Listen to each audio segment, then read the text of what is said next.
अब जीवन में बहुत सारी चीज़ें ऐसी होती हैं जो हम खुद सोच समझ के करते हैं, जैसे ये मैंने अभी जला दी, ठीक है।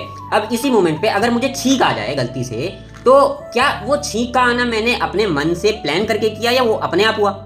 तो मेरा इसको जलाना एक कॉन्शियस डिसीजन था जो मेरे कॉन्शियस माइंड से आया, परंतु मेरा छींकना वो सब कॉन्शियसली हुआ।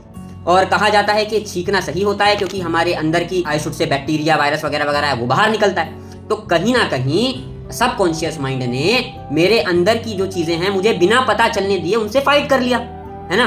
अब ऐसी ही मिलती जुलती बात भगवान श्री कृष्ण कह रहे हैं अध्याय नंबर 8 श्लोक नंबर 20 में। वो बोलते हैं परस्तास्मात् तु भावन्यो व्यक्तो व्यक्त सनातना या सा सर्वेषु भूतेषु नश्यत्सु न विनश्यति। सिमिलरली बड़ी सारी चीजें इस संसार में हैं, कुछ चीजें हमारी आंखों के सामने हैं, कुछ चीजें हिडन है पर उनको हम पा सकते हैं। फॉर एग्जाम्पल, अब खाना है, खाना मेरी आंखों के सामने है, मुझे जब चाहिए मैं खा सकता हूँ।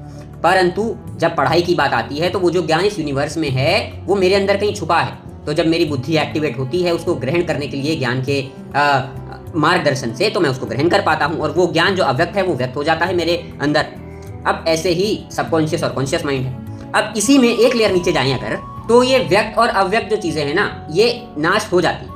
परंतु भगवान कहते हैं कि एक चीज है जो इन सब से ऊपर है, वो है परा, जो मेरा ज्ञान है, जो मैं हूं, जो सनातन है, वो कभी नाश नहीं होता है, वो हमेशा स्थिर रहता है।